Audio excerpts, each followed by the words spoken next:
What's good? It's Mo Bounce here at Z100, but this dude right here, Machine Gun Kelly, Young Gunner, Kels. Young Gunner. What else you want to be? Young Gunner's the mode right now. Okay, Young Gunner. But I am also the Alpha Omega.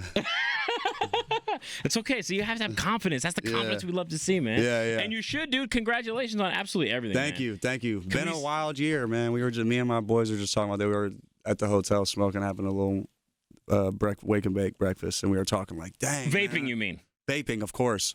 And we were talking about how we're coming back this summer to play Citi Field with Linkin Park and Blink-182 and Wu-Tang. And we were like, dang, it's just like a whole different ball game. But here's the thing, man. And we love Linkin Park. I mean, no one could. I mean, they are a legend in their own right. But at the same time, you say the words Wu-Tang.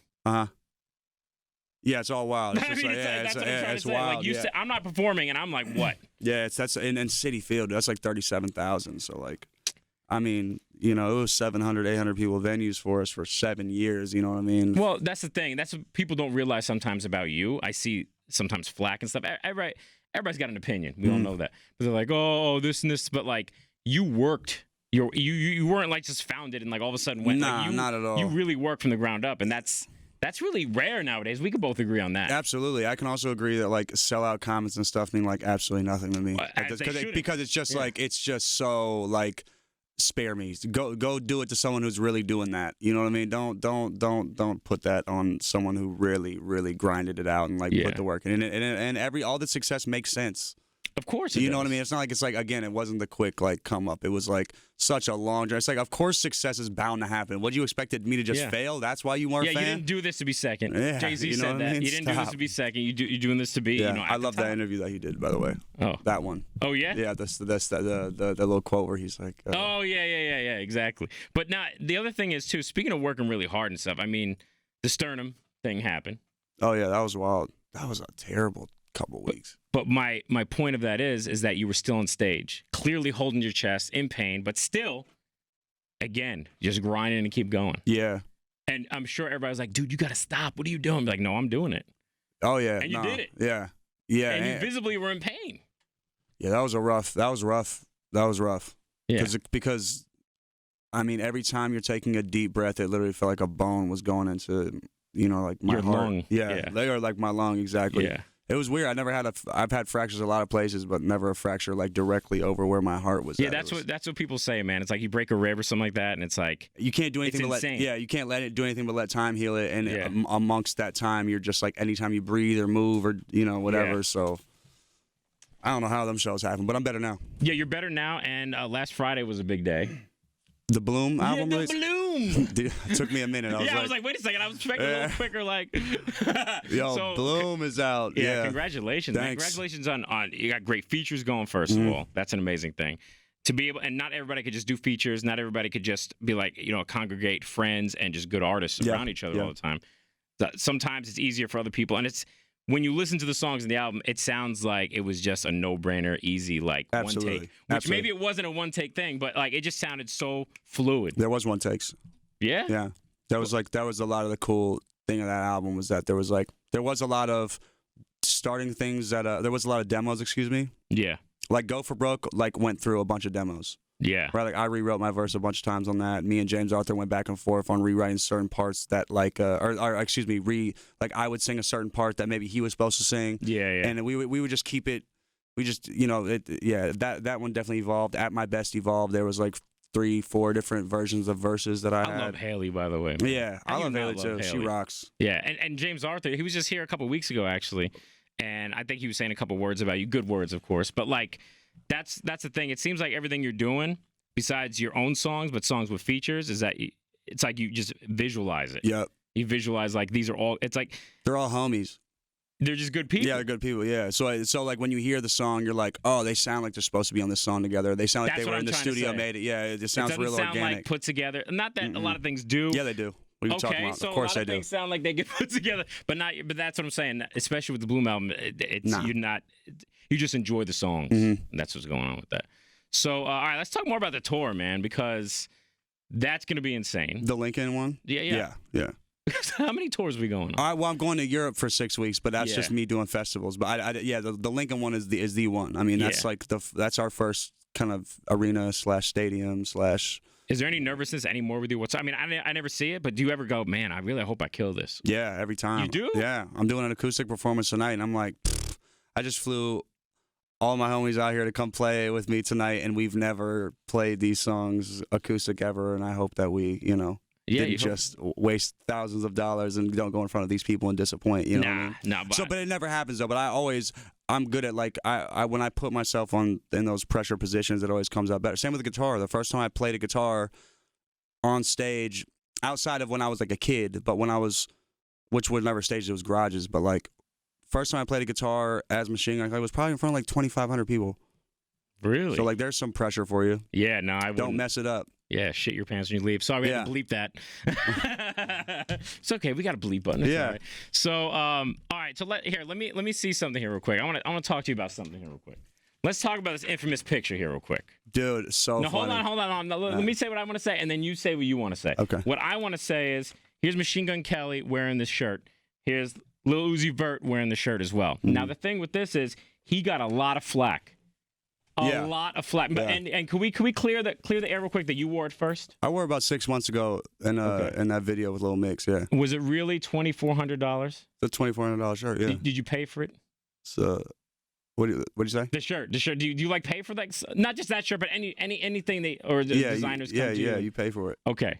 So, but why do you think that he got so much flack? Because no one gave you flack about it, which is fine. No one wants flack. I mean, but why do you think they just went ham on him? I mean, you could say what you don't want to say. Well, I just want to ask you because no one's asked you about it. What I will tell you that is really funny is that the day this meme went viral. Because he put it out himself, too. What's up? Lil Uzi put out this picture himself. Oh, he did?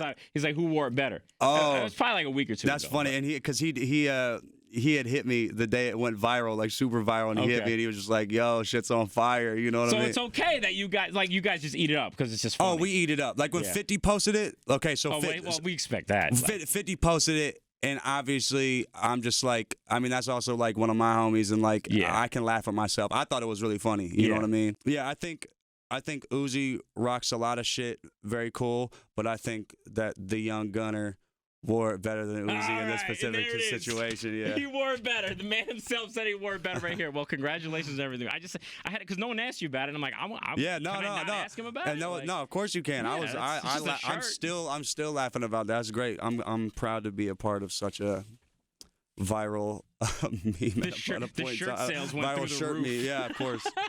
Well, congratulations on absolutely everything. Faith Connection, doing, I need some free jeans and shirt. Me and Uzi, you can send them to the same address. Yeah, he will share the web. One for you, one for me, that kind of thing. But congratulations on absolutely everything you're doing. Thank you. Absolutely. And by the way, Z100's Jingle Ball, dude. When we were backstage, little side note, can we just? I know we're going back in the past a little bit. Before we leave, I just want to say, you came to me like with no one around. There's no paparazzi. It was just you. Like, Mo, I was literally in a crap hotel somewhere in Canada, and I got a call to be here. Just tell that story, like, because that's really raw. Yeah, the day before we played Madison Square Garden, which was kind of when bad things that was right at the turning point where bad things blew up. Yeah, it really popped at that moment. It had been out, and we had been working it on the road for like 2 months. Nothing was really happening. Got a call while I was in Canada. In a crap hotel. Do you want to play the Garden? Do you want to play the Garden? Yes, and I was in a shit hotel. Do you want to play the Garden? Absolutely.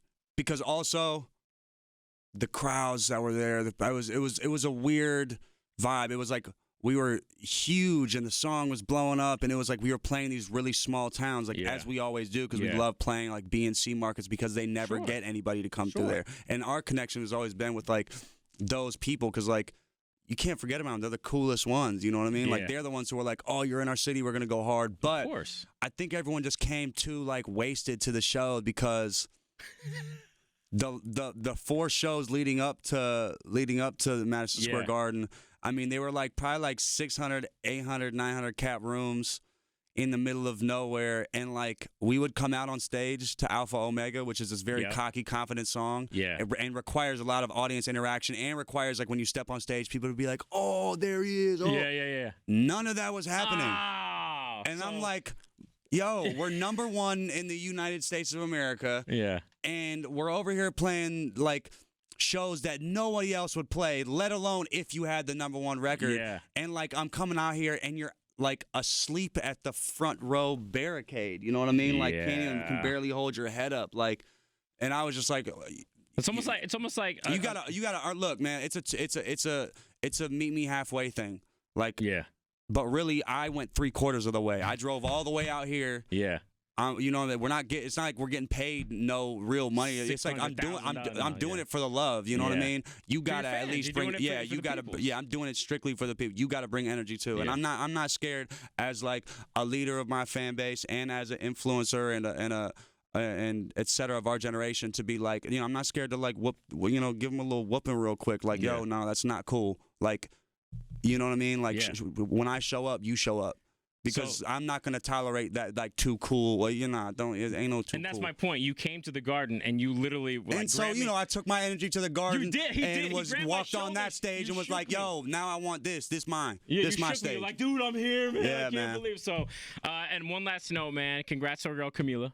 Her new song. Oh, yeah. What's your thoughts on the song, man? Crying in the Club? I had a chance to see it, and it presented to me different, so I thought it was really cool because me and her were just sitting on the bathroom floor at Wango Tango in our dressing room. It was just like, you know, and we were just sitting there, and she was just, you know, wondering if people were going to feel the direction she was taking and all that stuff like that. So I got to see it from a Do you give her any pointers when someone says Absolutely, yeah. I told her, like, yo, don't take the easy route. Like, do something that'll surprise people. So like that's why I was stoked. I'm like, yeah, dude, like let your emotions show on this single if that's what you want. Nice. Because that's what you should. You should do what you want. Like that's where the people are gonna connect with you at. Like you're gonna lose them if you like, you know, give them something predictable. And so I think she went unpredictable. I think that's cool. And after Machine Gun Kelly goes on tour, he's going to be stops doing motivational speaking for all the world to see. And then in elementary school in 4th grade. He's scary looking. I know, I get the same thing, man. Well, congratulations on absolutely everything. Bloom is like, I don't know how many fire emojis, so you're good to go, dude. man. That's a solid like 8 fire emojis. Yeah, I like that, right? Take a whole line. Take a whole line up. Emojis on the bottom of the screen. Bloom, man, congratulations. Thanks, Mo. Good luck. Thank you, dude.